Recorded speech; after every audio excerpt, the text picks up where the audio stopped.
Olivier Bazin, vous êtes l'échevin de l'urbanisme à Arlon. Faire des anciens ateliers de Stockholm, un tour et taxi, c'est un projet qu'on a complètement oublié.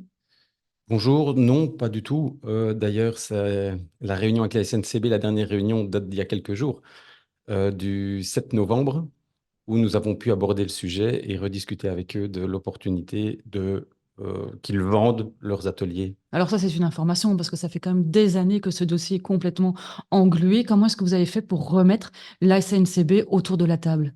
Mais j'ai eu la chance en décembre dernier de rencontrer Benoît Gilson, qui est le numéro 1 d'Infrabel, qui côtoie mensuellement la SNCB, et je lui ai demandé d'avoir un contact avec Madame du Tortoir pour réaborder le sujet.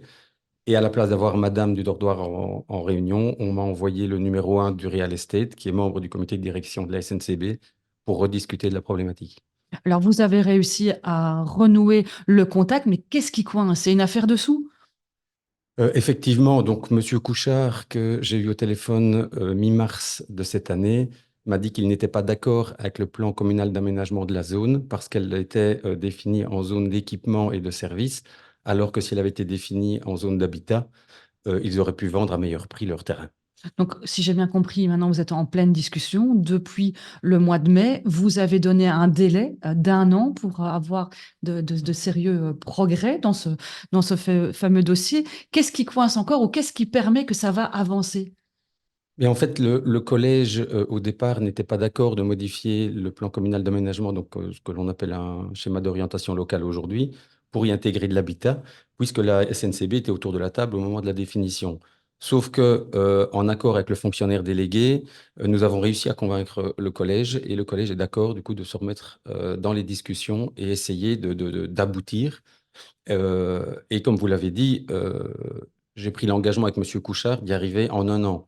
C'était en mai dernier. On a eu la Donc, première réunion mi-mai. tic-tac, tic-tac, il reste 5 mois. C'est c'est ça. C'est ça. Et j'ai relancé. C'est pour ça que je vous disais, on a eu des conversations récentes. Le 18 décembre dernier, donc il y a quelques jours, j'ai renvoyé un message à Monsieur Couchard en disant, tiens, je suis surpris, on n'avance plus. J'espère que les délais sont toujours maintenus. Donc, qu'est-ce que ça veut dire? Donc, ça veut dire que maintenant, il y a une promesse d'avoir quelques hectares en zone d'habitat. Donc, eux, ils s'y retrouvent financièrement. Ça veut dire que ça débloquerait la vente des ateliers qu'ils vous autorisent à vendre et peut-être aussi la gare de Viville. C'est ça. Donc, le collège souhaite évidemment que la gare soit liée au fait qu'on laisserait de l'habitat se construire et que l'on aboutisse dans les délais impartis à une vente de cette parcelle.